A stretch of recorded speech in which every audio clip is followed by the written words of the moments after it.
Fala galera, tá começando mais um episódio do Passa no DM. Eu sou a Letícia e como sempre estou aqui com a Duane. Olá Duane, tudo bem? Fala galera, oi amiga, tudo bem? E aí, vamos para mais um episódio. Bora. Já começar aqueles recados, né? Se você é novo aqui, se inscreve aí no YouTube se você estiver ouvindo pelo YouTube. Se você estiver ouvindo pelo Spotify, segue a gente no Spotify. Se tiver no YouTube, comenta, deixa o like, todas essas coisas aí, porque ajuda bastante a gente no engajamento a crescer. Coisas boas vêm por aí, né, Duane? Estamos planejando melhoras pro ano que vem, principalmente, né? Agora já acabou o ano também, então vamos seguir o baile. Mas pro ano que vem, vamos ver se a gente dá uma elevada, né? Mas é isso, a gente tá planejando muita coisa legal.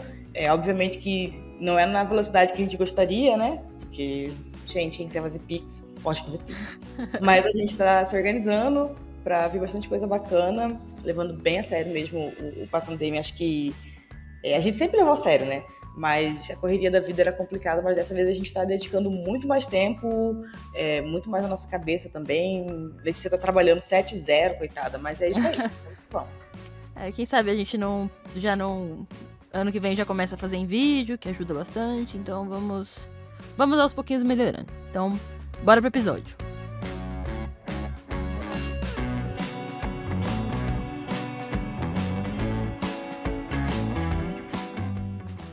Bom, hoje é segunda-feira, que estamos gravando numa segunda-feira, nesse momento. E a final do Paulista já foi há um tempo. Tive que me recuperar fisicamente, psicologicamente do baque. Que foi duro, foi duro. Assim, não foi duro perder. A forma que perdeu, pra mim, foi um pouco complicado. Então, vamos falar um pouquinho desse jogo. Bom, o Palmeiras ganhou do Corinthians, conseguiu reverter o 1-0 do jogo de ida do Paulistão Feminino. E foi o campeão do Paulista, impediu a quádrice. Eu nem sei como falar, quádrice, sei lá, os 4 títulos do Corinthians no ano, porque o Paulista era o último que faltava. E ganhou nos pênaltis, ganhou. Acho que o que mais foi importante pro Palmeiras nesse jogo foi o fato de que ganhou com autoridade, né, Duane? O Palmeiras foi melhor, o Palmeiras entrou bem, entrou melhor, jogou bem, jogou melhor. Acabou indo pros pênaltis, mas mesmo assim, acho que há muitos elogios ao Palmeiras nesse jogo, né?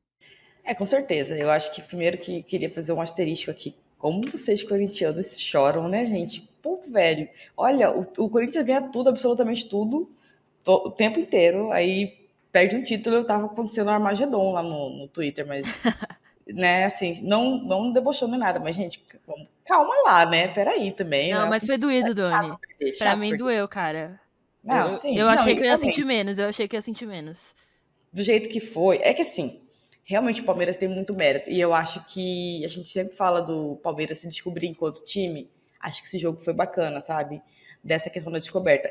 A minha visão é que o Palmeiras poderia ter fechado o jogo no primeiro tempo, mas aí também, né, se não caísse um pouco o rendimento, não seria o Palmeiras, né? Então, acabou indo para os pênaltis, que foram horrorosos, cenas horríveis, acho que Show de dos dois times, horrores. assim, de verdade, porque também o Palmeiras também não foi tão eficiente assim, mas pelo menos foi mais eficiente que o Corinthians, então já valeu a pena, mas o Corinthians foi horrível.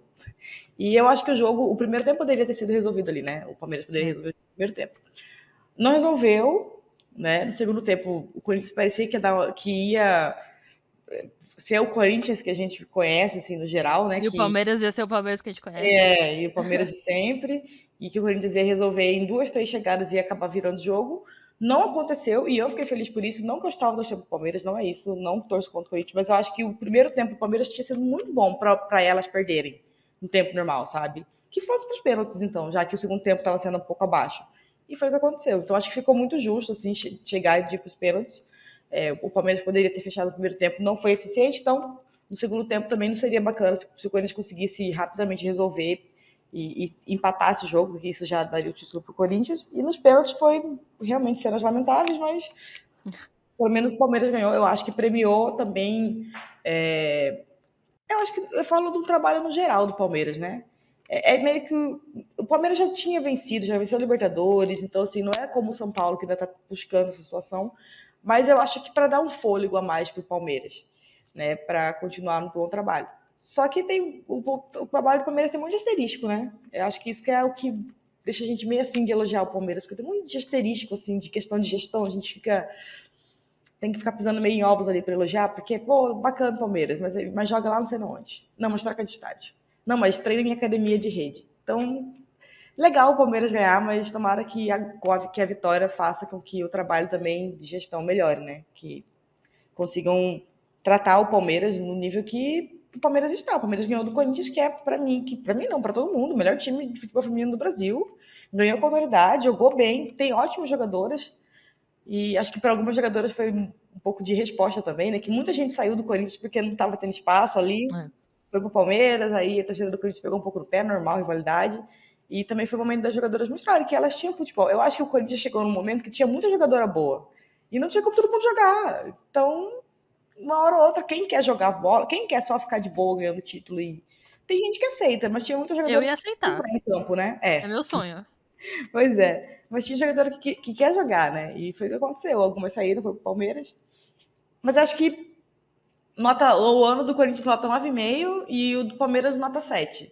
Acho que todo mundo tem espaço aí pra melhorar.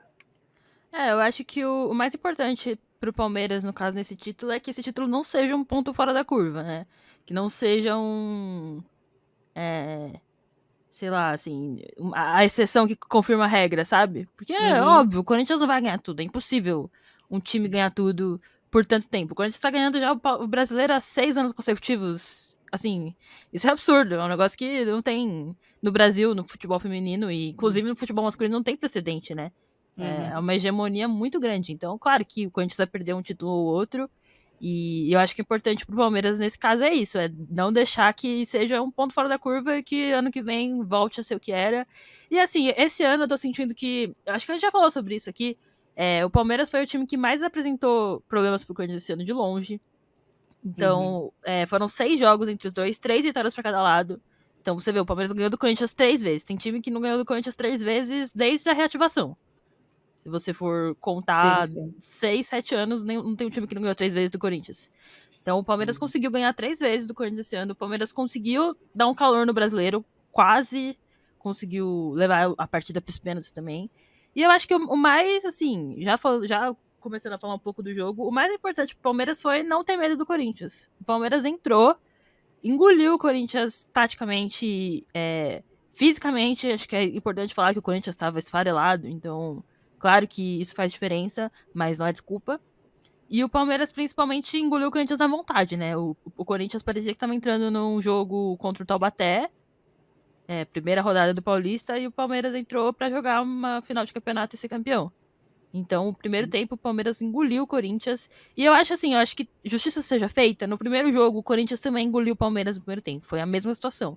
A diferença é que o Palmeiras fez 2 gols e o Corinthians fez um gol naquele jogo, né? Se o Corinthians tivesse feito 2 gols naquele jogo, ou 3, porque teve chances de fazer, o cenário da volta seria completamente diferente. O Palmeiras já ia entrar com um ânimo menor, tudo isso, e aí ia ficar mais difícil. Mas o segundo tempo é isso, assim. O segundo tempo já nenhuma das. Quando o Corinthians fez o Corinthians fez o gol com a Yaya, né? Fez o primeiro gol que diminuiu a partida para 2-1 e levou pros pênaltis. Era 1 minuto e meio de jogo do segundo tempo. Então o Corinthians tinha muito tempo. Eu achei que ia ser, sabe, aquela avalanche, quando o Corinthians Uhum. ganha um Sim. pouquinho de confiança e aí acaba com o jogo. Eu achei que ia ser isso. Mas eu acho que o Corinthians realmente as jogadoras estavam abaixo e o Corinthians realmente já estava cansado já da sequência da temporada, né? Então, eu acho que é ali que o Palmeiras conseguiu segurar, porque é uma característica desse Palmeiras contra esse Corinthians esse ano, né? É levar um gol e dar uma baixada na guarda e ficar com medo, se assustar, e não foi isso que aconteceu.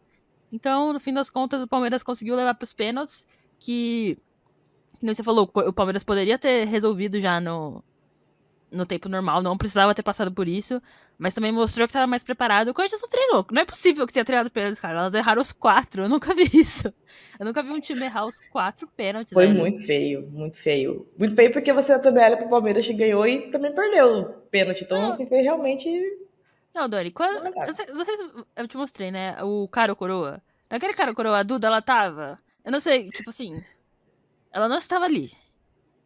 Aí quando eu vi ela pegando a bola pra bater o primeiro, eu já pensei, putz, Ih, vai perder. já é, não, é óbvio que ela ia perder, tava na cara dela que ela ia perder. Mas tinha uma, Mas, uma clara assim, diferença de motivação. também. E isso não é um alívio pro Corinthians. Eu acho que isso é a comprovação do que a gente estava falando aqui previamente, tal, é do fim do ciclo, né? A gente É, percebe que tem cansaço também. Tudo, eu não discordo do ano que foi um ano cansativo para o Corinthians, mas por mérito do time que competiu em todos os torneios que participou. Porém, você também sente que tá rolando uma questão de grupo ali. Eu senti um pouco isso, sabe? hum, Na entrada pro gramado, o Palmeiras entrou, todo mundo junto e tal, e o Corinthians foi entrando, cada hora foi entrando uma e conversava, e meio que uma desconexão um pouco ali do momento, sabe? Acho que, caraca, mais um jogo, meu Deus do céu, esse ano não acaba nunca. sim, Eu acho que rola mesmo involuntariamente, sabe? Esse cansaço mental, ao mesmo tempo, tá rolando algumas jogadoras estão saindo dentro do sim. grupo, provavelmente isso Isso é mexe com a cabeça, né? conhecimento, né? Acho que tava meio desconectado. E, cara, o Palmeiras entrou do jeito que tinha que entrar. Ele realmente entrou. Você via no olhar que elas estavam focadaças ali. E Não, a e elas torcida estavam que muito compareceu, unidas, né? sim, e a torcida que compareceu foi junto com o Palmeiras, sabe? Acho que isso É, foi isso fez legal ali. diferença. Aham. As divididas que elas gritavam, a torcida junto. Acho que foi bacana. A gente, lógico que merecia um público maior, mas também, assim, o público que foi o público que motivou o time. Então, Sim, eram dois momentos bem distintos ali, né, entre as duas equipes, sabe? E isso era muito perceptível para quem estava assistindo. é. E é isso, o Palmeiras não é um time ruim. Acho que muita gente age como se essa vitória do Palmeiras sobre o Corinthians tivesse sido assim, nossa, meu Deus, uma super zebra. Não é, o time do Palmeiras não é tão pior assim do que o do Corinthians nas peças. Tipo assim, Uhum. um time que tem Brena, um time que tem Amanda Gutierrez, um time que tem a Laís Esteva, não é azarão, né? Não, e vamos Acho que fazer um asterisco aqui da Brena, né? Nessa final. a, Esse a, tal. Não, amiga, ai, vamos meu falar Deus. aqui. Ah, assim, a Brena a gente, né, já É, foi. Assim, uma das jogadoras que a gente falava assim, cara, vai virar, hein? a futura 10, Oscilou, herdeira da Marta. oscilou muito. Teve um momento ali da carreira dela que eu achei que, vixe, Ela é um pouco agora. irregular, né? Ela não é, tipo, Mas constante. acho que esse Paulista ela fez um bom campeonato. É, O plano dela é manter. É esse que é o grande. A virada de chave é ela conseguir manter vários campeonatos em alto nível, sabe? Mas eu gostei vários dela nessa jogos, né? final. E Não, ela também foi tem muito um bem. pouco do físico também, que a gente percebe e tal. Mas eu acho que essa final, ela debutou ali, amiga. Não, Foi. ela tecnicamente, ela é excelente. Ela é uma das melhores meias do Brasil, se não for. Não, a melhor ela não é, mas, tipo, top 5 melhores meias do Brasil. Sim, sim, sim. Em Ela, termos técnicos, assim, termos de sim, sim, qualidade sim. com a bola, assim. Ela coloca a bola Uhum, onde ela quer, ela chuta bem de fora da área, ela tem boa uhum, parada. Mas, enfim, eu acho que se ela ficar no Palmeiras, né, o contrato dela tá terminando também. O Palmeiras também tem muitos jogadores com contrato terminando, então uhum. ver como vai ser.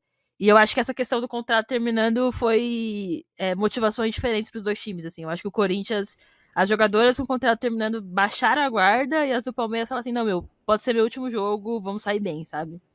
E as do Também. Corinthians foram. Tá na hora, Eu, né? eu torço pra Brena, cara. Eu torço pra ela. Eu Acho que a também gente, quanto torço. mais opção de jogadora boa a gente tiver, melhor. É, Isso eu acho que aí. sim. Ainda mais no meio do Brasil que não tem nada fechado, né? Então, É. eu Salve, acho, sai no soco ali, salve quem puder. é, eu acho que pode ser que ela pinte em alguma convocação em Estão breve. pedindo, hein? Tá lá no perfil da CBF estão pedindo. Então, Eu já vi comentários. né? E aí, claro, o grande nome da final foi a Tapia, né? Goleira da Colômbia, goleira do Palmeiras e da Colômbia, que eu xinguei de frangueira no jogo da seleção. Eu fiquei falando, chuta aquela frangueira, chuta aquela frangueira. Ela sabia que ela já eliminou 2 vezes o Corinthians nos pênaltis. Tudo bem que assim, se for eu, você, Amanda, e a gente convocar 2 pessoas do Twitter pra bater pênaltis contra o Corinthians, a gente vai passar. Também acho. Comigo no gol. E não me diminuindo, mas também, também acho. Não, assim, porque eu Lamentável, Corinthians. nunca vi um time tão ruim pra bater pênalti, sério. Sabe o que, O que Corinthians. parece? Ah. Parece que, tipo assim, elas nem pensam que vai pros pênaltis, É, sabe? exatamente, eu também tenho essa impressão. Ah, vamos ganhar tempo normal e é isso. E aí foi pros pênaltis. Ixi, foi pros pênaltis. E Agora sim. Joga, faz essa 0-1 aí, já quem pôr, quem quer bater esse negócio. Duane, no ano passado, na Libertadores, não sei se você lembra, que semifinal foi Corinthians e Internacional, né? Aham. A Vick perdeu o pênalti na cobrança de pênaltis. Nas 5 cobranças. E Aham. aí o Corinthians conseguiu se classificar sem a Lelê pegar um pênalti. O Internacional perdeu todos, só que a goleira não pegou nenhum pênalti. Porque era pra ser do Corinthians essas Libertadores. Porque não existe isso, mano. Elas conseguiram errar 2 pênaltis sem a goleira pegar. Aí é Ai, demais, meu né? Deus. E aí, Bater pra Doni, fora é vexame. não, bateu na trave pra fora. E aí nos pênaltis eu já estava conformada já. Eu achei que talvez desse no tempo normal, que o Mas o Corinthians ia... Palmeiras tentou também perder nos pênaltis, mas assim, graças a Deus. Graças a Deus não, né?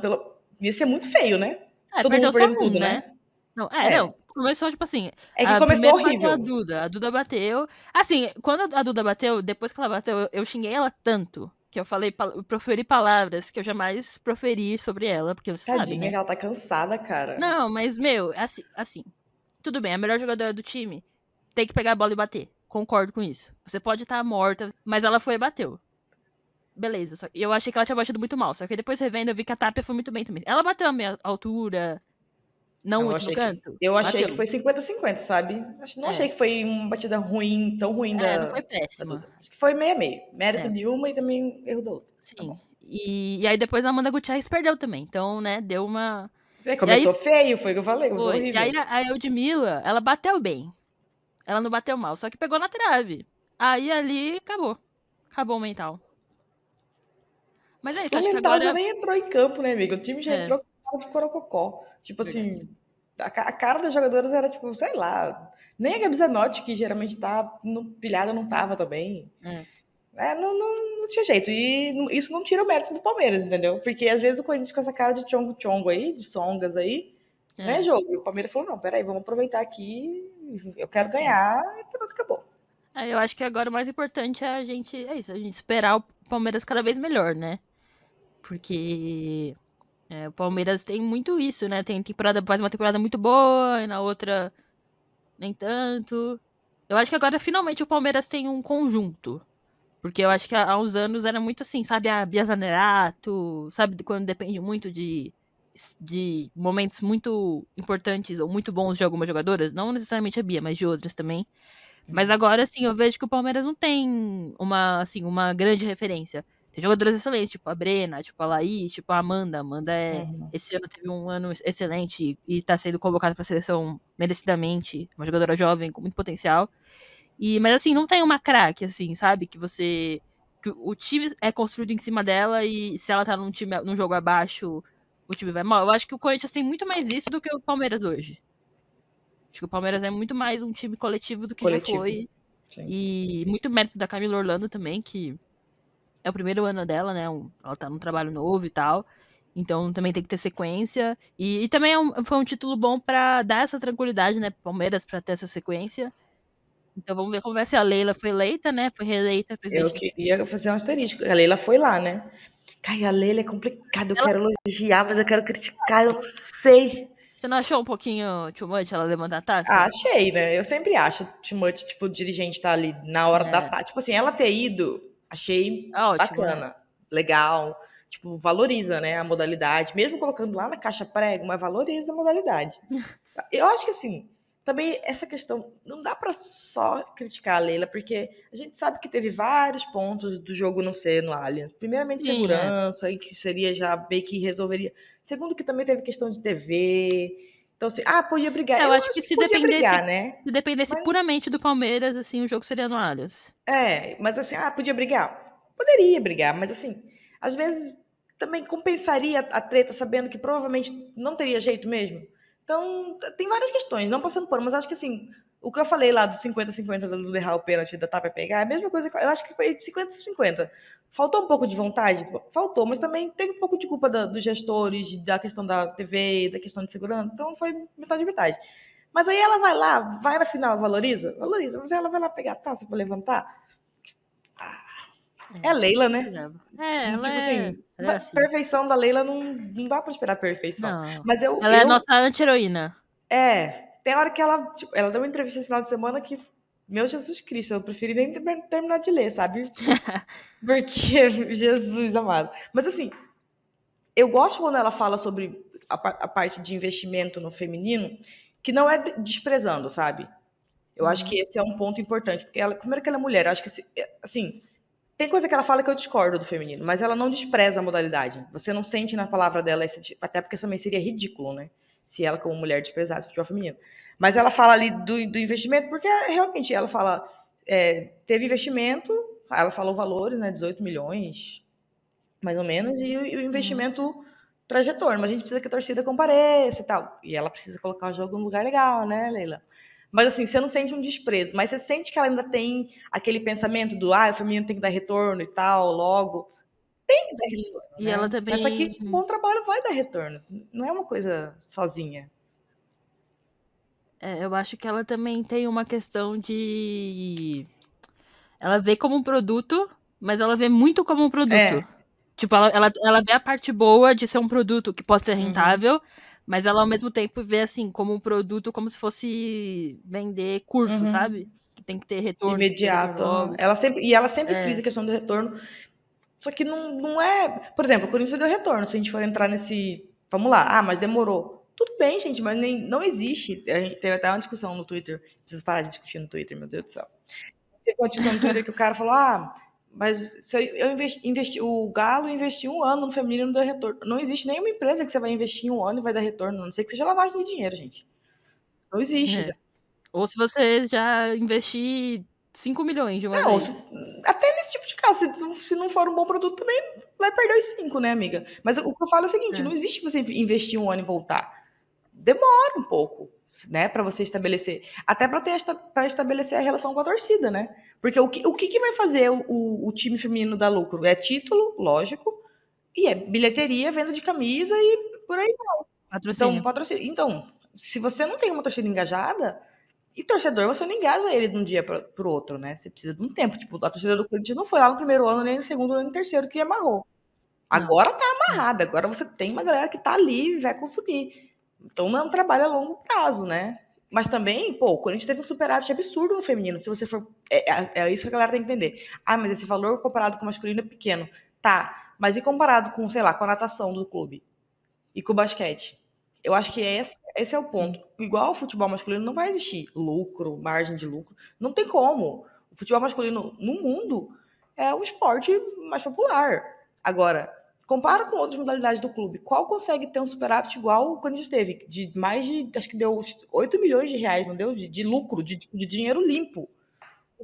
Sim, mas acho que uma questão importante a falar sobre isso é que o. E já puxando para a próxima coisa que eu quero falar, é que o Corinthians provavelmente esse ano vai ter superávit, mas ganhando praticamente Ganha, tudo, isso, né? Então, se o dependendo de Corinthians título, não né? ganhasse. É. Então, aí precisa puxar no patrocínio. O patrocínio do Ridículo, Corinthians é isso é muito ridículo. baixo. Esse é o ponto que você É, o mandou. Você me valor. mandou a matéria no grupo, Alex, você mandou. A gente tem um grupo passando DM, você mandou a matéria no grupo. E, pô, manchete maravilhosa, né? Falei, caraca, que top. E não deixa de ser top, maravilhoso. Porém, na hora que eu fui ler, você vai ler o patrocínio do Corinthians e você compara com o do Palmeiras, por exemplo, que é um que ganhou um título. Então, isso que eu ia falar. Mas o Palmeiras, a partir do ano que vem, vai mudar o Vai amarrar patrocínio. junto com o masculino. E aí vamos ver como vai ser, né? Toda vez que Porque esse amarra, patrocínio, teoricamente, a Esporte da Sorte é só do feminino, né? E é 15 milhões, 14 milhões, é um patrocínio excelente. E agora, a partir do ano que vem, vai ser a Sporting Bet, que vai ser o patrocínio master do Palmeiras feminino e do masculino, 150 milhões por ano pros dois, né? pelo que eu Então, li, também vamos ver como é vai 100 ser. milhões fixo, aí Pode chegar até aí 50 150, milhões né? com meta, não sei o quê, papapá. Então, isso pode impactar diretamente o feminino. E Vamos é ver um como vai ponto ser. que eu acho, eu não gosto da ideia do patrocínio feminino e masculino casado. Sempre quem sai Também não. prejudicado é o feminino. E segundo é a falta de É, transparência. A gente nunca sabe qual que é o valor que está indo pro feminino. Sempre fica todo mundo sim. cogitando possibilidade. Porque qual que é o ponto? Assim, e é meio contraditório, assim, sabe? Eu acho, de alguma forma. Tipo, o feminino. Os comentários, quem liga pro feminino, mas aí o patrocinador quer que você amarra o futebol masculino e o feminino no mesmo patrocínio. Então, peraí. Então as pessoas se Uhum. importam. Então, se importam, tem um valor. Então, se tem um valor, você não pode amarrar a troco de nada. Você tem Ainda mais o caso do Corinthians feminino, uma que é uma marca gigantesca, marca, pra mim, gigantesca. a maior marca da América E é Latina, ridículo né? o valor de Do futebol. patrocínio do Corinthians. Você tem essa matéria aí, pra gente abrir, a gente poderia até falar pro pessoal. É bem assim, se o Corinthians não ganhasse tudo, praticamente tudo, né? Só perdeu o Paulista, provavelmente não teria superávit. Não dá Deixa eu pra ver você aqui, deixa eu abrir. depender o tempo inteiro de ganhar.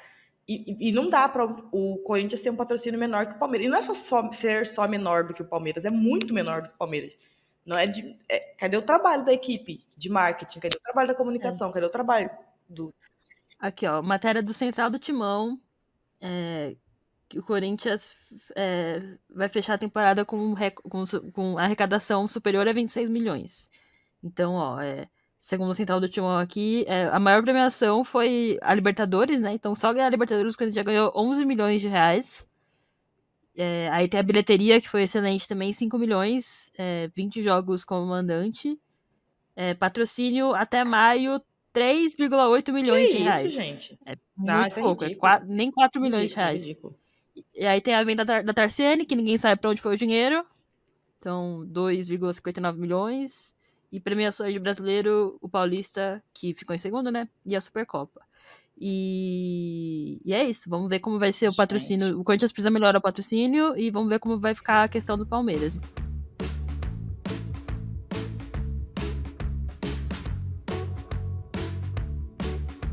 Vamos já passando pro nosso próximo tópico, que é o Gaúcho.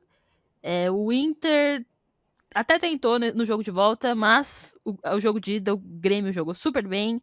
Quer dizer, o Grêmio nem jogou super bem. O Grêmio foi muito eficiente no primeiro tempo. O Inter foi super melhor no primeiro tempo, nos primeiros minutos. Não conseguiu fazer gol. Teve questão com a arbitragem, ali um pênalti na Belém Aquino, que foi pênalti, mas a árbitra não deu e não tem VAR. Então, o Inter foi prejudicado, mas no primeiro jogo, né? Mas o Grêmio conseguiu fazer ali 2-0, levou um jogo confortável para a volta e foi campeão gaúcho em cima do maior rival. E eu acho que o Inter é um sinal amarelo pra gente, né, do ano. O Inter sempre foi um projeto super legal, sempre curti muito o Inter, principalmente o que o Inter faz na base, Uhum. né? Mas esse ano do Inter foi sofrido, né? O Inter demorou pra engatar no brasileiro, não conseguiu nem se classificar para as As oitavas contratações e chegou ali equivocadas. chegou a correr um risco de cair, inclusive, mas se recuperou, mas não passou para a próxima fase. Aí agora perdeu o E Gaúcho. tem um asterisco em ter conseguido se manter na Série A, porque teve um momento que flertou ali com a Série A2, que é a Priscila, né? E agora não tem É, mais. Então, esse é um ponto do Inter. não é mais. Toda jogadora que eles Uhum. conseguem ter, uma jogadora de potencial, uma boa jogadora, de alto nível, eles perdem a jogadora. E aí eu tava lendo É. alguns jornalistas do Sul falando, né, sobre a parte mais interna do Inter. Inclusive, eu quero voltar, eu vou até dar uma limpa no meu Twitter, que tá uma zona lá, para poder seguir mais a galera que faz cobertura mesmo, pra gente poder trazer informações melhores, né? Porque depois que atualizou o Twitter, tem esse negócio de várias timelines, O virou um algoritmo. negócio, uma bagunça, né? Enfim. E tava falando sobre a questão do Inter não saber gerir e dos contratos que o Inter faz. Aquela coisa que vale para o Palmeiras que a gente estava falando agora. Um ano de contrato, não tem É. valorização.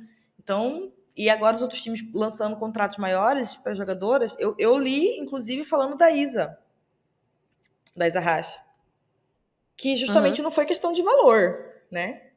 Foi a estrutura e tempo Eu de acho. contrato. Eu acho que o Inter melhorou muito nisso. Por exemplo, o Corinthians foi seco em cima da Belém Aquino esse Uhum. ano, né? E o Inter conseguiu segurar a Belém Aquino e ainda renovou com ela, acho que até 2026. Então renovou por um bom tempo com uma jogadora ótima, excelente, a melhor jogadora do Uhum. Inter. E a Priscila, por exemplo, já não saiu de Já é alguma graça. coisa. Então É. já Mas ainda. o Inter perdeu a Duda Sampaio de graça. Pô, não Não, dá, né? Mas aí a Priscila já ganhou um dinheirinho. Então, assim, tem umas coisas que estão melhorando. A Letícia Monteiro também renovou com o Inter. Então, jogadores importantes que renovaram. Mas eu acho que o Inter ainda assim, o Inter precisa levar um pouquinho do que faz na gestão da base pro profissional, sabe? E eu também li sobre isso, o pessoal comentando. A, a, a Nani, Uhum. né? A Nani Melo, ela falou sobre isso do Inter. Ela falou bastante da Isa Haas, né? Ela que falou, inclusive, isso do Uhum, contrato da Isa uhum. Haas. E tem uma questão que o Inter vendeu a Priscila esse ano e o Inter tá prevendo diminuir o orçamento Não pro faz ano que vem do sentido. feminino, sabe? Sendo que ganhou um bom Não faz dinheiro com a sentido. E não Priscila faz esse ano. sentido. Então, No sentido assim, é. vamos supor, vai perder a Isa, né? Já perdeu, né? Sei Aham. lá, vai que aparece uma outra jogadora desponta, e aí você vai poder vender daqui a pouco e fazer mais uma vez um dinheiro. Por que você vai diminuir o investimento e perder a chance de continuar sendo um time que consegue fazer esse tipo de venda, sabe? Porque se você diminuir o investimento, você diminui o Sim, potencial de revelar esse tipo de jogadora. Então, é uma coisa. sim. Não, a Isa Haas vai ser vendida em 2 anos, no Não, máximo. é uma coisa, sei lá, é uma coisa boba, assim. Eu acho que. Não faz sentido nenhum. Mas eu acho que já é uma coisa que o Inter é que oscila muito, né? Eu entendo a situação. O ano não foi fácil pro Inter no geral, pela questão do que aconteceu lá no Sul. Só Tem que ter que esse. não tem nada, acho que não tem nada a ver com o planejamento do ano que vem. Acho que é uma questão de você olhar para a modalidade com um olhar correto. Eu acho que está tendo um olhar ali de ser um clube de base mesmo ali, meio que acontece Uhum, no interior paulista, sabe? No masculino. uhum. Não sei se é o caminho certo. É. Por outro lado, o Grêmio teve um bom ano, né? O Grêmio conseguiu chegar nas oitavas do Brasileirão, foi campeão gaúcho e tem um trabalho que eu acho que tá sendo bem feito. Eu acho que também o Grêmio precisa também dar esse passo a mais em termos de investimento, né? A Lorena tá aí, é uma jogadora que tem potencial também de venda. A Lorena tem contrato até o final de 2025, então pra tirar ela do Grêmio nesse momento vai ter que pagar, né? Então também já mostra aí uma porque ela renovou ano passado, né? Então poderia ter sido só um ano. O Grêmio poderia perder a Lorena de graça se não tivesse feito esse movimento. A técnica também do Grêmio, a Taissan, tá fazendo. Eu curti bastante a forma que o Grêmio jogou mesmo. Temos técnicos e táticos mesmo. Conseguiu jogar bem contra um Inter no Beira Rio, fora de casa, jogo de ida, né?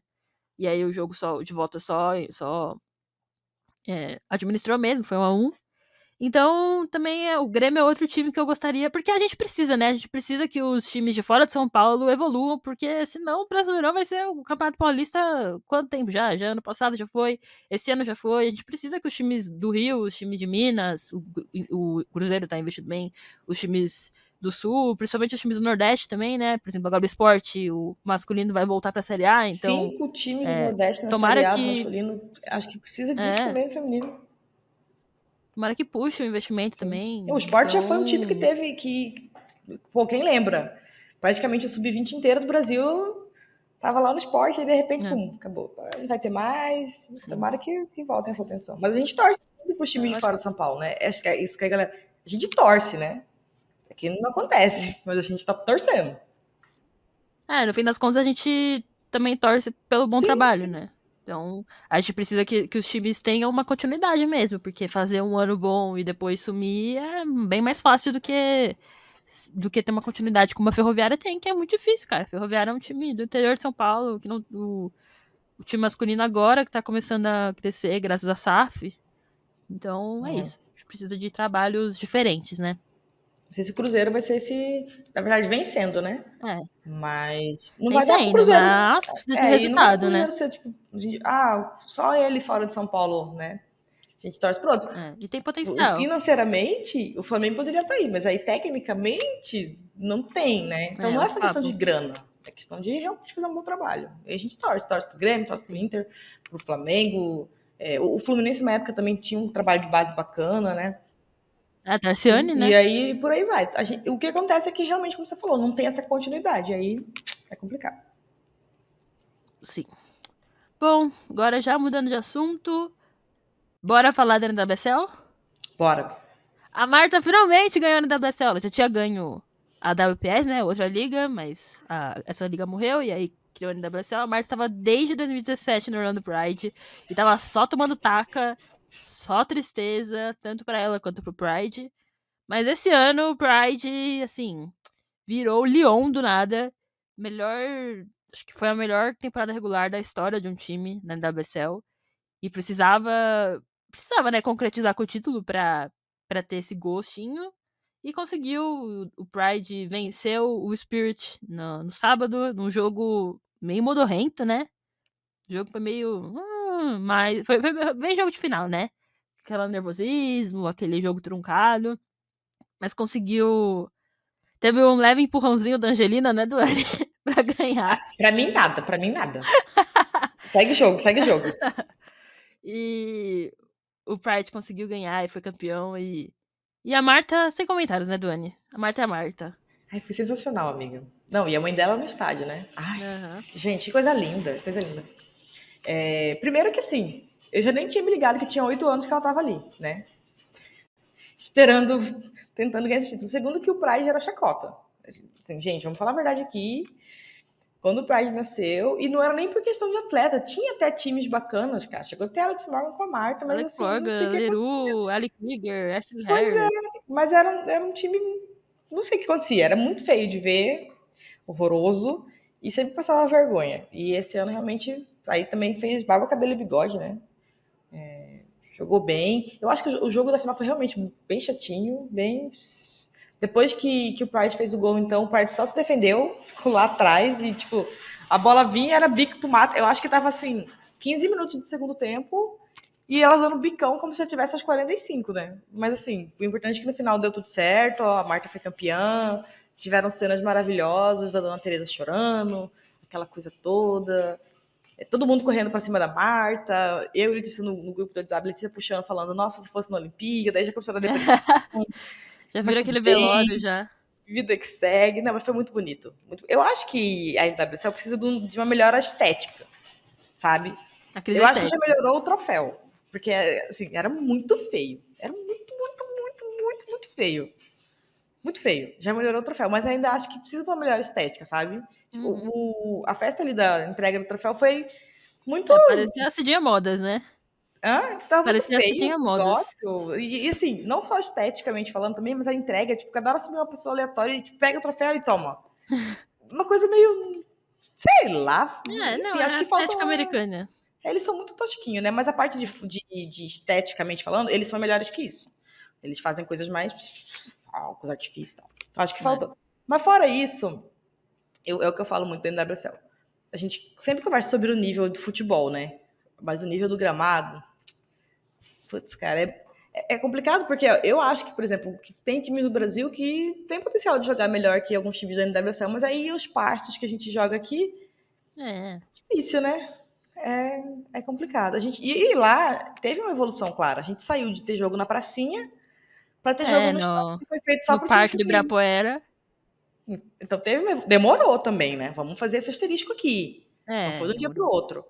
Mas evoluiu. E aqui a gente não pode continuar, né, com essas anarquias de Campo Feio.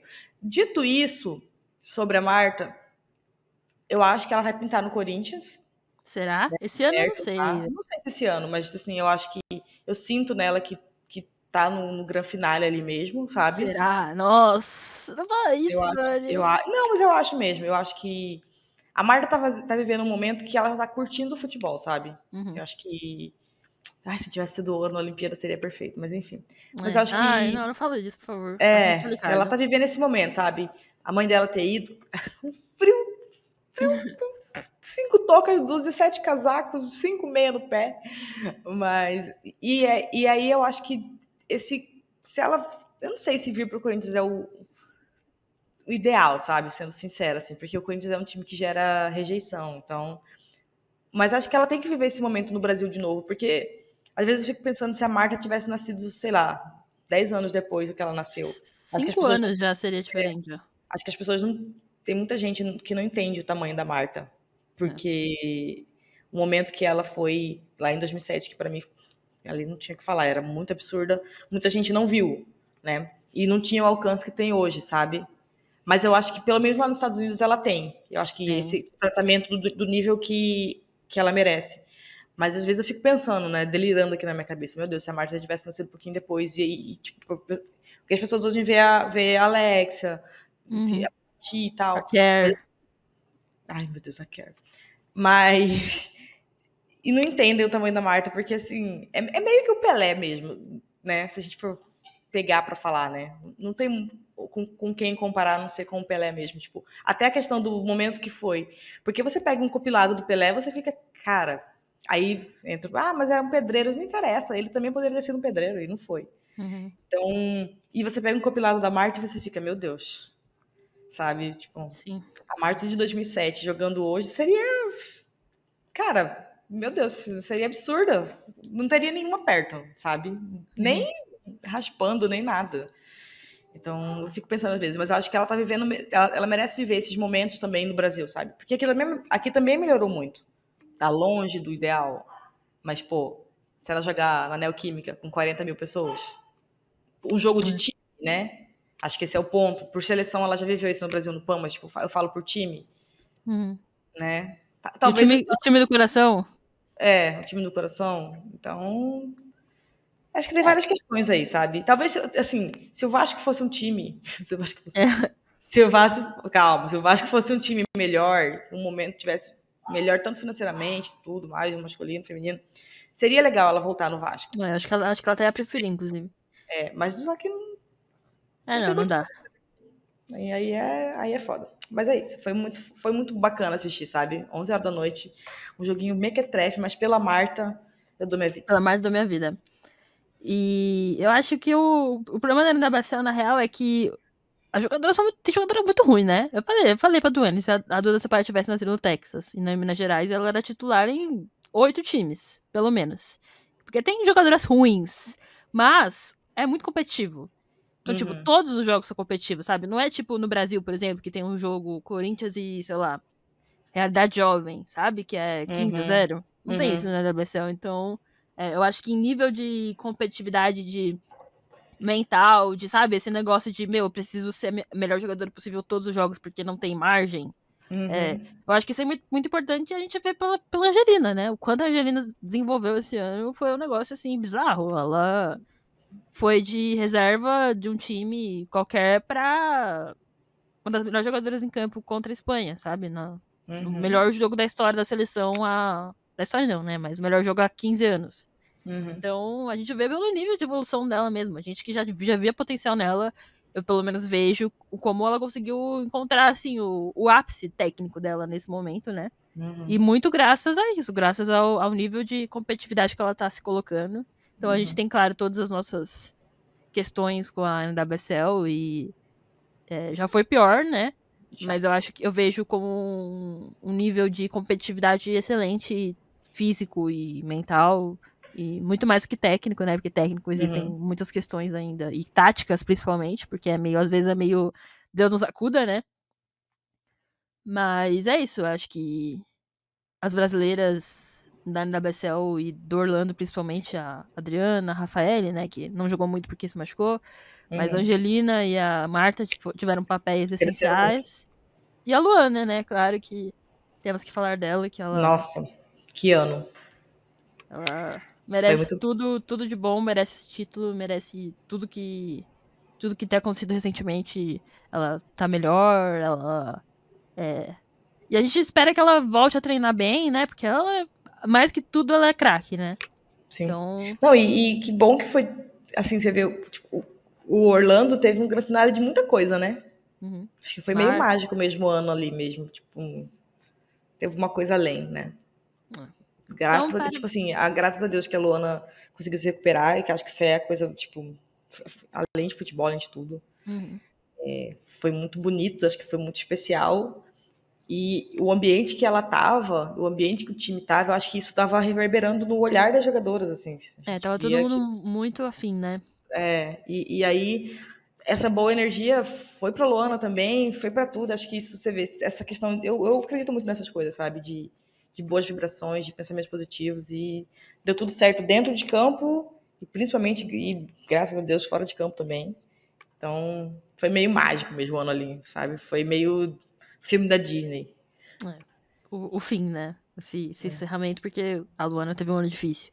É. Mas é isso. Parabéns para as roxinhas, para todos os torcedores do Orlando Pride.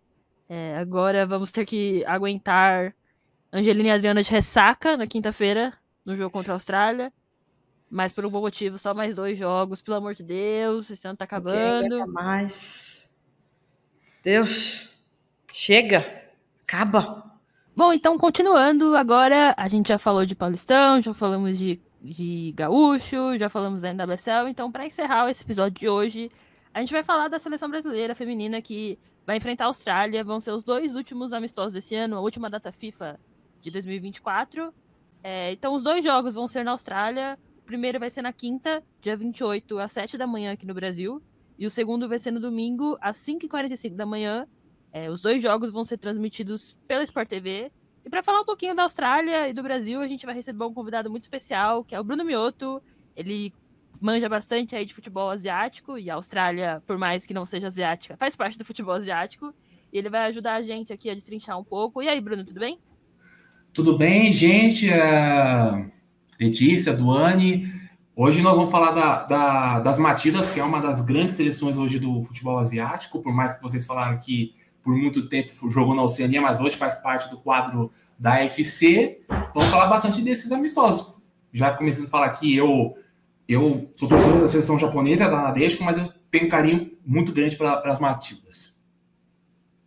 É isso aí. E a gente estava até conversando aqui antes de começar que, assim como o Brasil, a Austrália também está num processo aí de renovação, né? O Bruno estava contando pra gente que foram 40 jogadoras? Acho que foram 36, se não for quase 40 jogadoras convocadas. Acho que não existe nem 40 jogadoras no mundo. Imagina um time convocar 40 jogadoras. Então, fala aí pra gente, Bruno, qual que é essa convocação da Austrália? Os seus principais nomes, eu acho que falar 36 nomes não dá também, mas dá aí uma pincelada em quais são as principais jogadoras da Austrália hoje. Lembrando que a Sanquera ainda tá lesionada, né? Então, o que a gente pode esperar aí dessa jogadora? Exatamente. Primeiro de tudo, falar que a Sanquer, ela está aos poucos voltando à forma, né? Que provavelmente ela vai voltar na próxima data FIFA, né? Que vai ter a She Believes Cup, que inclusive nós vamos ter um duelo entre Japão contra a Austrália, um duelo asiático. E a seleção australiana, ela tem alguns nomes bastante interessantes, como por exemplo o caso da Steph Catley, né, que é a atual capitã da seleção australiana. Tem a Lana Kennedy, que é um dos pilares aí da defesa junto com a Claire Hunt, ambas jogam na Inglaterra. A Ellie Carpenter, né, que é a lateral, né, muito vencedora na equipe do Lyon. Dos nomes mais novas, assim, tem a Kyra Coney-Cross, que fez uma última data FIFA muito boa, que inclusive fez um golaço contra a Alemanha na última data FIFA. E o caso também da Caitlin Ford, né, que joga no Arsenal junto com a Coney-Cross e a Kathleen, e ela vive um grande momento, mesmo com a entrada da Mariona Caldentey no time das Gunners, né? E quando se esperava que a Ford ia perder espaço na equipe inglesa, ela começou a fazer gol de torto e direito e tá fazendo uma ótima temporada no Arsenal. Legal. E aí, o que você acha? Vou passar aqui também um pouquinho da convocação. De novo, vou relembrar rapidinho a convocação da seleção brasileira. Lorena, Cláudia, Natasha, Isa Haas, Kaká, Lauren, Vitória Calhau, Bruninha, Fê Palermo, Yasmin, Angelina, Camilinha, Duda Sampaio, Laís Estevam, Adriana, Aline Gomes, Amanda Gutierrez, Gabi Portilho, Ju Queiroz, Carolyn, Marília, Nicole e Priscila. Só que a Priscila e a Carolyn foram cortadas, né? Entraram a Dudinha e a Vitória Albuquerque. E eu acho que, pelo menos pra esse jogo, Bruno, não sei o que você acha, não sei o que você acha, Duane, esse primeiro jogo vai ser complicado porque o Brasil tá chegando aos poucos, né, lá na Austrália. Então tem toda a adaptação de fuso horário, de viagem longa, tudo isso que já é, por si só, muito complicado. Mas, se eu não me engano, a Angelina e a Adriana chegaram depois, né, porque elas jogaram a final da NWSL. A Lauren e a Gil Queiroz também vão chegar só na quarta, eu acho, ou hoje na terça, a gente tá gravando na terça. E isso vai, querendo ou não, né, Duane, afetar esse primeiro time do Arthur Elias, essa primeira escalação, que eu acharia que seria que nem o jogo contra a Colômbia, que eu acho que o primeiro jogo ele vai usar mais uma base, o que ele pensa ser o time dele, e no segundo fazer mais testes. Mas como que você acha que vai ser aí, Duane, esse primeiro jogo do Brasil? Como que ele vai ser escalado? O que você espera ver da parte do Arthur? Então, a gente estava conversando bastante nos últimos episódios justamente sobre as escalações serem... Cada jogo a gente está tendo uma novidade, né? E aí, pela questão do fuso, pela questão também das atletas estarem jogando campeonatos, cada hora chegar uma, talvez ele não consiga usar a base que ele pensa, né? Dependendo da adaptação. Também não sei como é que vai ser exatamente cada jogador. Cada jogador tem um jeito, né? Tem gente que se adapta muito mais fácil, então chega, já consegue jogar, outros não. Mas talvez isso também altere um pouco a cabeça do Arthur Elias. Eu também pensei a mesma coisa, que o primeiro jogo seria mais um time meio que é uma base do que já vem jogando, né? E o segundo ele usaria para testar mais. Porém, como foi bom a gente ouvir antes aqui que a Austrália também está testando, a gente também não sabe o que vai vir de lá, né? Então, às vezes, no primeiro jogo, elas também testem bastante jogadores. Então, acho que vai ficar uma coisa meio... Vai ser uma surpresa, vai acabar sendo surpresa, não tem jeito. A cabeça do Arthur Elias, só ele sabe o que está lá dentro, que ele inventar, mas eu acho que vai ser legal, assim, do ponto de vista de testes, assim, acho que é um teste em alto nível, sabe? Eu acho que para jogadoras que estão buscando uma vaga na seleção, fazer bons jogos contra a Austrália vai contar muito. Acho que é a visão que eu tenho, sabe? Você está jogando contra uma seleção que, mesmo em fase de mudança, de troca de atletas, de renovação de elenco, é uma seleção de alto nível no futebol feminino. Então, eu acho que vai ser muito interessante para quem está buscando essa vaga na seleção brasileira. Então, é uma oportunidade única. Jogar bem contra a Austrália é um ponto muito forte, acho que é um ponto importante. E também tem uma rivalidadezinha, né, entre as duas seleções. Então, assim, acho que não dá para o Arthur chegar no primeiro jogo testar muita gente, porque também não dá para a gente perder feio lá, sabe? Acho que tem toda uma questão, não é um amistoso comum, assim, que não tem essa rivalidade. Acho que Brasil e Austrália desenvolveu uma rivalidade e sempre são jogos muito duros, né? Em competições oficiais também. Nunca foi nem quando a Austrália não era uma seleção ali dos patamares altos do futebol feminino, não era fácil jogar contra, e agora que é uma seleção que já briga por semifinais, por finais, ficou muito mais difícil. Óbvio que o momento da Austrália não alguns anos atrás, uns 2, 3 anos atrás, era um momento melhor, mas faz parte, todos os times têm momento de oscilação, principalmente seleção, que a gente troca gerações, então isso é normal. O Brasil mesmo, a gente passou por essa dificuldade durante um bom tempo, até voltar com essa prata olímpica. Então acho que vai ser, o primeiro jogo, acho que vai ser o jogo mais legal de assistir, pelo menos é o que eu estou esperando. Vamos ver, né? E também é o melhor horário. O 5h45 é duro, pô. O brasileiro sofre. Mas vamos ver, eu acho que a primeira partida tem tudo para ser um jogo mais legal de assistir. Porém, né, na cabeça dos técnicos aí, só eles mesmo. Bruno, exatamente. Pode falar. Então, aí, você falou do ponto dos testes. A Austrália, ela vai vir, como eu falei, como tem um elenco vasto de 36 jogadoras, o Sermani também vai poder fazer bastante mudança, né? Só que a Austrália, ela tem 7 baixas para essa data FIFA, né? Porque a Austrália tem 2 jogadoras por lesão, né? Uma delas, a Isabel Gomes. Tem a Claire Wheeler também, que machucou. Aí tem algumas baixas importantes, como o caso da Mary Fowler e da Courtney Vine, que elas foram a Vine nem foi convocada para a seleção australiana, mas as duas vão ser baixas importantes por causa de questão mental, porque as duas vão vir num final de temporada bastante desgastante, principalmente a Mary Fowler, que está pegando aí a fase de grupos da Champions, essa fase final da seleção australiana. Vão ser 2 desfalques bastante complicados. E também tem o desfalque da Katrina Gorry também, porque ela é um dos principais nomes do meio de campo australiano também, é um símbolo forte de liderança. Ou seja, a Austrália, como também na defesa, a Caitlin Thorpe também será baixa por lesão, ela que se machucou no San Diego. E no caso aí da Thorpe, acho que a baixa é uma das mais significantes, porque a Austrália tem um ponto fraco defensivo muito forte, porque a gente sabe muito bem que a lateral, o canto direito da Austrália é formado por Carpenter e Kennedy, que a Kennedy não vem fazendo uma boa temporada no Manchester City, e a Carpenter, a gente sabe muito bem que é um dos elos mais fracos da seleção australiana, ela toma muita bola nas costas. A seleção australiana tem um ponto fraco, que ela é muito vulnerável a contragolpe. E muito disso vai nessa questão do lado direito da seleção australiana. Eu ia te perguntar exatamente sobre isso, assim, sobre os pontos fortes e os pontos fracos. Você já iniciou esse assunto, então você acha que, por exemplo, é um jogo para explorar Yasmin, por exemplo, ali na esquerda, é um jogo para...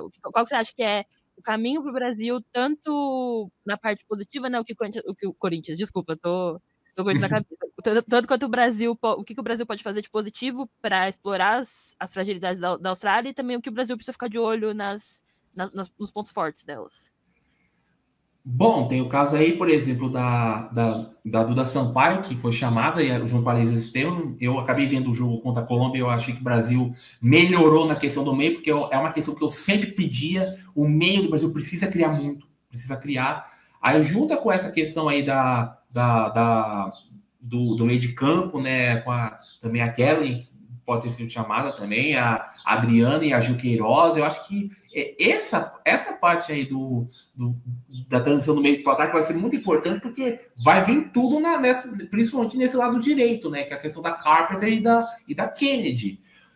Eu acho que se o Brasil forçar bastante, como você falou no caso da Yasmin, forçar nesse lado direito da Austrália, eu acho que pode fazer um estrago bastante grande aí na equipe das Matildas. E o que elas têm de bom? E o que o Brasil precisa ficar de olho para tomar cuidado, principalmente jogando fora, né? Tem toda essa questão também de ambiente de estádio, a gente fala um pouco mais disso depois, mas o que você acha? Porque a Austrália teve uma Olimpíada ruim, né? Não se classificou para as oitavas, para as quartas, no caso. Ficou por um gol das outras. Exatamente do Brasil, né? Uhum. Foi justamente essa disputa contra o Brasil. Foi aquele maluco Austrália 6, Zâmbia 5. Exatamente. E então, o que você acha que o Brasil precisa ficar ligado? Então, aí temos o ponto que eu até vou falar da convocação australiana, que nós temos, por exemplo, a convocação aqui, ó, que as goleiras são a Morgan Aquino, que joga na equipe australiana, e a Maca Arnold, que é a goleira principal, né, da seleção, junto com... porque ela joga nos Estados Unidos, a Arnold não vem no bom momento. Aí, por exemplo, na defesa, só para ver que a terceira tem 4 goleiras, contratou o Sermani, que tem a Chloe Lincoln, que jogou no Mundial Sub-20, tem a Tegan Maika também. Aí, por exemplo, na defesa você tem Carpenter, a capitão Catley, a Charlie Grant, que faz a função, a reserva da Carpenter. Você tem a Winona Ridley, que fez uma primeira data FIFA de estreia. Tem a Bradley Henry, tem a Claire Hunt, a Alana Kennedy, tem a Matilda McNamara, que joga com a Vane no... Não, na verdade é outra. Estou confundindo, né? McNamara joga no Adelaide United. Tem a Jessica Nash, a Courtney Nevin, que joga no Leicester, a Paul Kinghorn, que será a sua última data FIFA, porque depois dessa data FIFA ela não só vai se aposentar da seleção australiana, como ela vai se aposentar do futebol em geral. Tem a Natasha Pryor, que também é uma jovem jogadora, tem Jamila Rankin, Carly Rose Bakken, e no meio de campo você vê jogadoras que tem algumas com misto de experiência com técnica e juventude, como por exemplo é o caso da Alex Tidiak, que está de volta depois de muito tempo, né? Que a Tidiak jogou na Copa do Mundo. Tem a Cara Conley-Cross, que dispensa comentários. Tem Lia Davidson, que é jovem. Tem a Daniela Galite, que está jogando Champions pelo Twente da Holanda, e que ela ficou fora do Mundial Sub-20 por causa de que o Twente ela não liberou ela. Tinha a Isabel Gomes, mas a Isabel Gomes ficou tá fora por causa de lesão. Aí, mais meio-campistas aqui, tem a Hannah Lowry, que também é uma jogadora jovem. Tem aqui a Emily Van Egmond, que é uma jogadora bastante experiente. Tem a Tamika Yellow, que também é uma jogadora que ajuda bastante nessa transição do meio de campo para o ataque. E no ataque tem volta de reforços bastante importantes, né? Porque além da questão da Ford também, que está voltando, a Ford está fora por causa do que a gente falou, da questão mental. Tem a volta da Emily Gielnik, que é uma das principais atacantes, né, da A-League, junto com a Michelle Heyman, que está de volta também depois da Olimpíada. Também tem a Chloe Garzo, também, que é uma experiente atacante da seleção australiana, junto com a Emily Gielnik, que também está fazendo uma boa temporada na A-League. Aí, por exemplo, de ataque, você tem a Hayley Raso, que ela está tentando ainda voltar ao ritmo no Tottenham, mas na seleção australiana é uma jogadora que cresce muito em momentos decisivos. E para fechar aqui também tem a Remy Simpson, que ela, depois de uma temporada que ela não conseguiu se adaptar ao Leicester City, ela foi para a Suécia, onde ela estava com a Paul Kinghorn, e está com a Amy Sayer, que está fora já faz um tempo por causa de lesão de ligamento cruzado comum. Legal, então é bastante gente aí, vamos ver como que o Tom Sermanni vai montar esse time, né, que, como a gente falou, a Austrália não se classificou para a fase mata-mata das Olimpíadas, então é um processo também de transição, de mudança de geração, ver como esse time vai encaixar também, porque... E tem um detalhe, Letícia... É novo, né? Pode falar. Na verdade, não. É porque o Tom Sermanni já treinou a seleção australiana, e é um ponto que até a gente estava falando antes de gravar, que A Austrália, no continente asiático, nunca foi uma seleção que se preocupou muito com categoria de base. Que a gente sabe muito bem que as seleções de base mais fortes da Ásia são Japão, China e Coreia do Norte. E a Austrália, por causa do Tom Sermanni, começou a mudar um pouco essa visão de dar mais chance para jovens. Que essa seleção, essa geração dourada da Austrália, ela começou a ser feita justamente pelo Tom Sermanni, que começou a colocar Paul Kinghorn, começou a colocar Sam Kerr, começou a colocar a Caitlin Ford para jogar. Elas são as pioneiras dessa geração. Ou seja, o Tom Sermanni começou esse trabalho e ele está começando a fazer um trabalho novamente de reconstrução da seleção australiana, baseado nas metodologias que ele fez lá no início da década de 2010. Legal. E, Duane, o que você espera do Brasil nesse jogo? Assim, a gente já falou bastante aqui do cansaço que tem muitos jogadores. Algumas estão no meio da temporada, né? Principalmente essas que jogam na Europa, a Gil, a Lauren, a própria Nicole, que tá de volta. Mas as que jogam nos Estados Unidos e no Brasil estão no fim da temporada, né? A WSL acabou no sábado, os últimos jogos dos regionais foram também nesse fim de semana. Ontem teve o Carioca, mas foi o último. Ainda tá rolando outros, mas os que tem jogadores de seleção, né? Acho que, na verdade, no Carioca não tem ninguém, né? Da seleção, mas enfim. O que você espera do Brasil nessa última data FIFA, desse ano que foi bom, né? Então, os resultados foram bons, mas acho que o desempenho nem tanto. A gente precisa dar um salto de qualidade em relação ao jogo em si. E o que você espera? Que, assim, o Arthur Elias prometeu pra gente... Não prometeu, né? Não vou colocar palavras na boca dele. Mas ele falou que a partir do ano que vem essa base vai começar a ser mais bem estabelecida e esses 2 últimos jogos realmente são testes. Então, o que você acha? Então, é o que eu tava falando no comentário anterior, né? Pra quem tá buscando uma vaga, é meio que o agora ou nunca, né? Porque o Arthur Elias já fez esse comentário de que o ano que vem... Até porque a gente tem competição oficial, então tem que começar a ajustar, não dá pra ficar... fazendo teste eternamente, né? Em algum momento a gente tem que definir a base da seleção. Então, eu acho que para quem está procurando uma vaga na seleção, é a última chance, 2 chances, né? São 2 jogos, é a oportunidade de mostrar futebol. Eu acho que tem gente que foi chamado nessa lista passada pela primeira vez pelo Arthur e que já conseguiu essa vaga. Eu acho que esse é um ponto importante. Eu vejo nomes aí que aparentemente vão ficar na base da seleção e não estavam na Olimpíada. Né? Então, já é um ponto, quer dizer que tem jogadores que conquistaram esse espaço e que o número de vagas, então, para a disputa está menor, né? Já que teve essas jogadoras que foram convocadas contra a Colômbia, mostraram futebol e já foram convocadas novamente. Então, acho que tem o número de vagas diminuiu, é a última chance. Eu espero que em um dos 2 jogos ele use realmente a base, que é o que ele acredita para o ano que vem, sabe? Que é o que ele acredita que a gente vai usar nas competições oficiais. Eu acho que vai ter um jogo que vai ser mais teste e o outro que vai ser a base mesmo. Aí eu acredito que vai ser o primeiro jogo que vai ser com a base. Porém, depende aí da cabeça do Arthur Elias, do que ele vai pensar. Depende também de como vão chegar, né? E também depende da Austrália também, eu acho que até certo ponto, sabe? Se ele vê uma seleção do outro lado também que tá com muito teste, acho que é bom, assim, você aproveitar. Porque, vamos supor, se a gente pega uma Austrália mais bem montada e vai com um time cheio de teste, pra perder pode acontecer, né? Então, eu acho que as 2 equipes ali vai ser meio espelhado. Quando a Austrália testar muito, o Brasil também vai testar, e quando a Austrália tiver uma base mais montada, o Brasil vai usar uma base também. Aí, o que eu espero? Eu acho que o grande ponto do Arthur é a gente entender a variação tática, né? Se ele vai conseguir implementar essa variação tática, se ele vai focar nisso nos jogos também, que a gente sempre conversa sobre isso, do Arthur ter mais de uma forma de jogar. E o meio-campo, que acho que é o ponto ali que ele tá com alguma pulguinha atrás da orelha, que ele tá fazendo algumas convocações, leva uma pessoa, leva outra. Ele levou a Camelinha de lateral, agora levou ela de meia. Então, acho que ele tá com alguma pulguinha ali atrás da orelha no meio-campo. Mas eu acho que ele tem nome suficiente, sabe? Eu acho que ele tem muitas opções. Vamos ver o que vai acontecer nesses amistosos. Mas acho que tem uma vaguinha ali que acho que está meio em aberta. Vamos ver quem que vai conseguir beliscar. Sim, para encerrar, esses jogos vão ser na Austrália, né, Bruno? E depois da Copa do Mundo, né, do ano passado, o futebol lá deu uma guinada em termos de procura mesmo,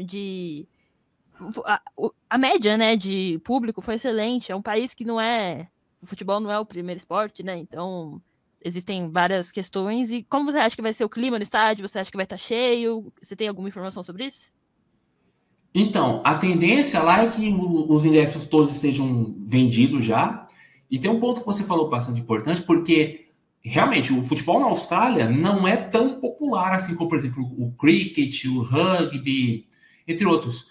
Só que quando a Austrália joga, tanto na seleção masculina quanto na seleção feminina, os estádios lotam e se cria um clima de caldeirão bastante forte, né? Tanto que eu sempre falo, para mim, jogar na Austrália é um dos terrenos mais difíceis de se enfrentar.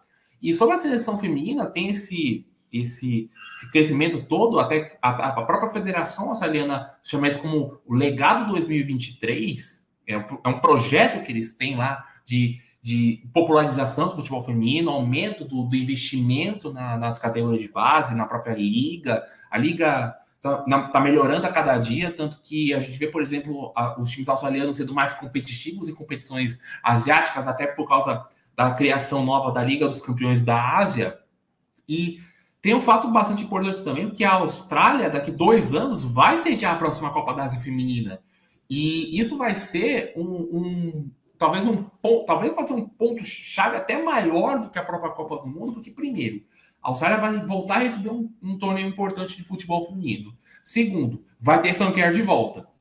E terceiro, a Austrália é a grande favorita, junto com o Japão. Acho que a tendência é que a Austrália e o Japão sejam as principais favoritas ao título asiático, voltarem a brigarem forte pelo título asiático, porque na última Copa da Ásia, tanto a Austrália quanto o Japão, eles acabaram decepcionando um pouco, porque fizeram 2 finais consecutivas e acabaram caindo precocemente, né?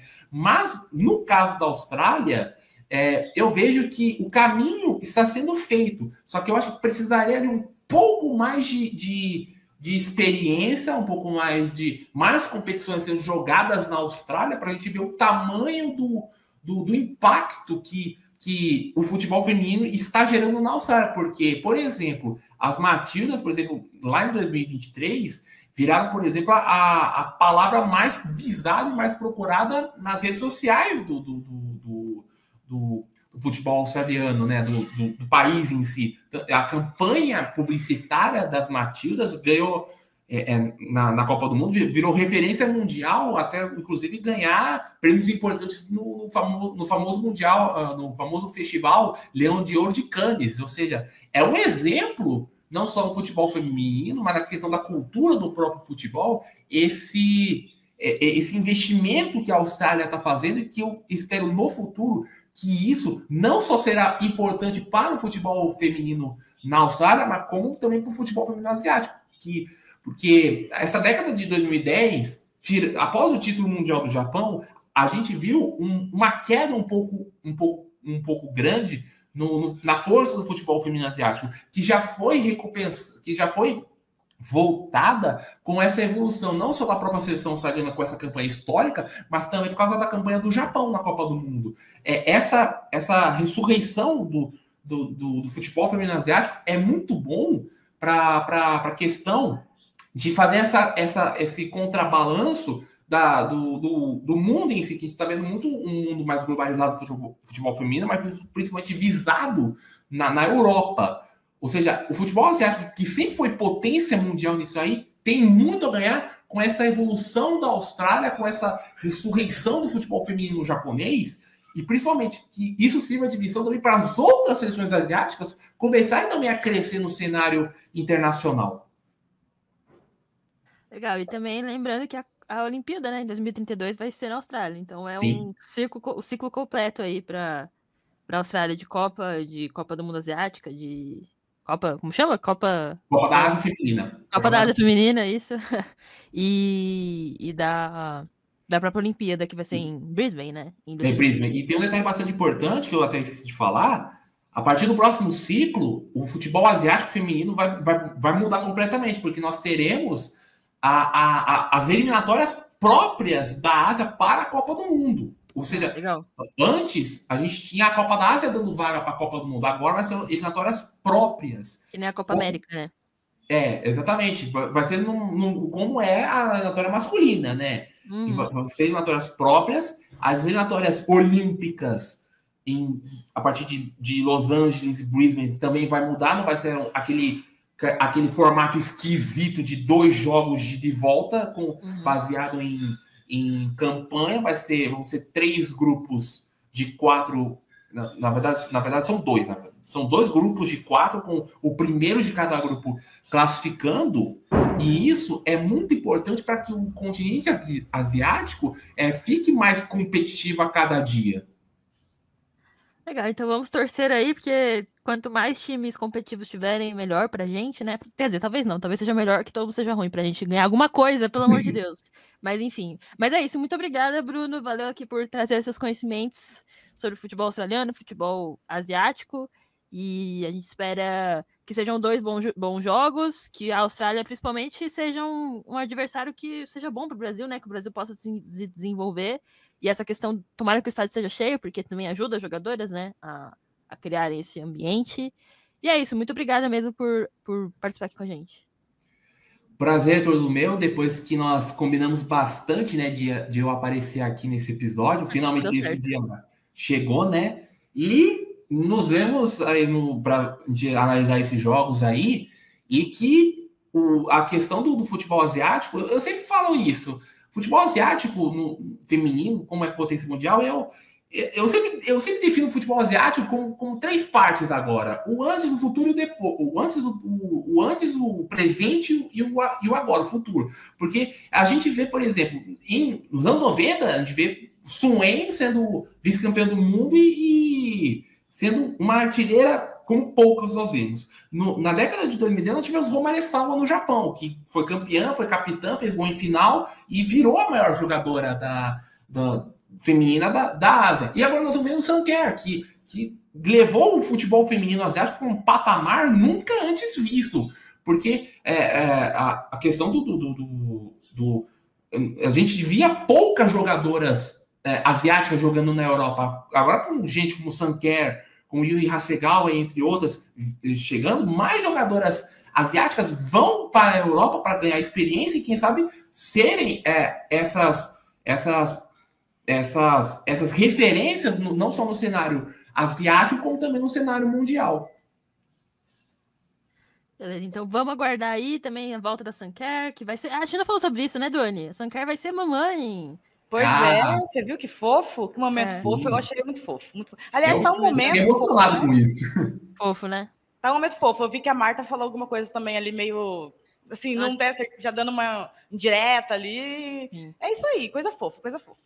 Então, parabéns para as mamães Sam e Christy. Eu ia falar Sam. A Sam é a irmã da Christy, né? E a Sam quer. Enfim, é muita Sam. Mas é isso. Então, muito obrigada, gente. Valeu por ouvir esse episódio. A gente volta falando depois dos jogos, como foram. E depois do ano, fim de temporada. A gente vai ficar no chinelinho ou a gente vai fazer coisa? Conteúdo. O que você acha? Não, vamos fazer, né? Mas é conteúdo baixaria, né? É o conteúdo que o povo gosta, que o povo pede. Fashion Police, essas coisas. É isso aí, isso aí. É isso. Obrigada, gente. Valeu de novo, viu, Bruno? Valeu e nos vemos aí. Beijo, valeu.